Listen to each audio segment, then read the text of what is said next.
Olá a todos! Querem começar a negociar criptomoedas, mas sentem aquele receio de perder tudo? Pois bem, hoje vamos desmontar uma estratégia que não se foca em acertar sempre. Não, o objetivo aqui é muito mais importante, garantir que nunca se sai do jogo. É uma arbitragem a envolver simples, poderosa e que coloca o risco exatamente onde ele deve estar, sob controle. E esta citação, olhem, resume na perfeição a filosofia de hoje.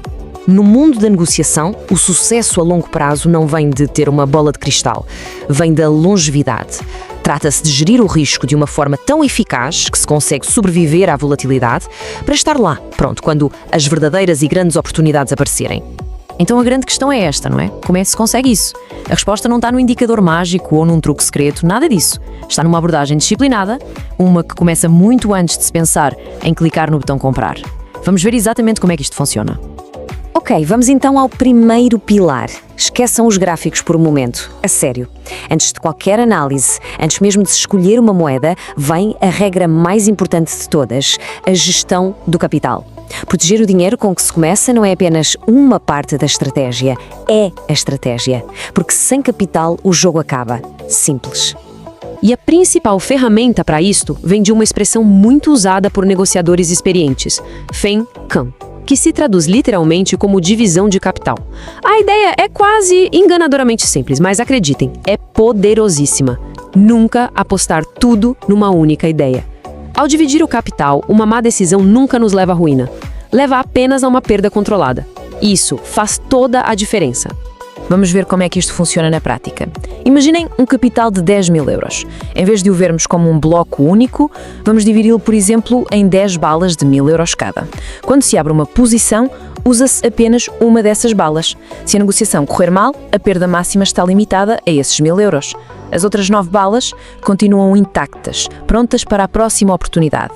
É isto que garante a permanência na mesa e, talvez mais importante, a paz de espírito para negociar sem pânico. Muito bem, agora que o capital está protegido, vamos olhar para as ferramentas do ofício. A alavancagem e o tamanho da posição são as duas alavancas que podem ou construir uma conta de forma impressionante ou destruí-la muito rapidamente se forem usadas de ânimo leve. A alavancagem, no fundo, é um amplificador. Permite controlar uma posição maior com menos capital. Uma alavancagem de 20 ou 50 vezes significa que tanto os ganhos como as perdas são multiplicados por esse fator. É uma faca de dois gumes que exige um respeito enorme e que deve ser ajustada à tolerância ao risco de cada um e, claro, à confiança que se tem na análise do mercado. A regra de ouro aqui é muito simples. Quanto mais volátil for o ativo, menor deve ser a alavancagem. Para um ativo relativamente estável, como a Bitcoin, que curiosamente na gíria dos negociadores chineses é chamada de Dabing, ou o grande bolo, por causa da sua fatia dominante no mercado, até se pode considerar uma alavancagem mais alta. Agora, para as altcoins, com aquelas oscilações de preço completamente selvagens, a prudência exige uma alavancagem muito, mas muito mais baixa. É a única forma de manter o risco sob controle. E o mesmo se aplica ao tamanho da posição. As posições pequenas são perfeitas para testar uma ideia, para molhar o pé na água. Se a ideia estiver errada, o dano é mínimo.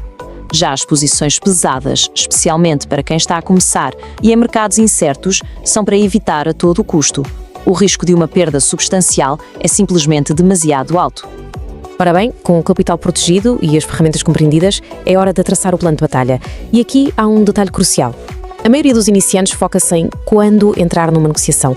Os profissionais, por outro lado, estão obcecados com a saída. Ter um plano de saída definido antes de entrar é o que separa a esperança da estratégia.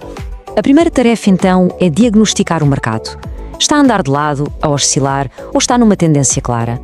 Se for um mercado oscilante, a tática é a do comer e fugir. Entrar, agarrar um pequeno lucro e sair. Agora, se houver uma grande tendência, a estratégia muda completamente. Aí o objetivo é manter a posição o máximo tempo possível por capturar o movimento todo. E quando se apanha uma dessas tendências, há uma tática fundamental, o stop loss no ponto de equilíbrio. Assim que a negociação entra em lucro, move-se a ordem de stop loss para o preço de entrada. A partir desse momento, o pior cenário possível é sair a zeros. O capital inicial fica blindado, o que permite deixar o lucro correr com total tranquilidade. É uma jogada tão importante que até tem um nome específico na gíria: Bao Ben Chi Sun. E para fecharmos esta secção, 3 regras de ação. Primeira, definir sempre um stop loss antes de entrar. Segunda, numa tendência forte, pode-se ir adicionando à posição à medida que o mercado confirma o nosso lado. E terceira, saber quando realizar lucros. A fonte original até sugere um objetivo ambicioso, usar o lucro de uma única bala para idealmente crescer até ao valor do capital total. Claro que isto não acontece sempre, mas mostra o poder de maximizar os ganhos numa grande tendência. Já vimos as regras técnicas, as ferramentas, mas agora chegamos à parte mais difícil e se calhar a mais importante de todas, a disciplina psicológica.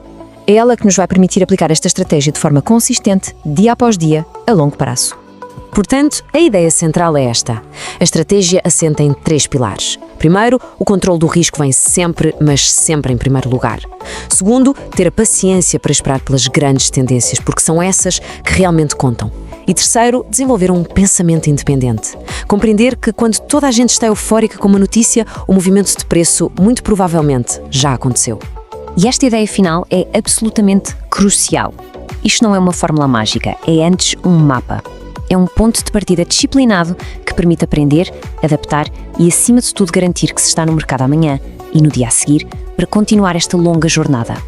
Para terminar, fica esta reflexão. No final de contas, o grande desafio da negociação é mesmo decifrar os gráficos? Ou será que é dominar a nossa própria psicologia, a nossa disciplina e a nossa paciência? A resposta pode definir o percurso de cada um neste mundo fascinante.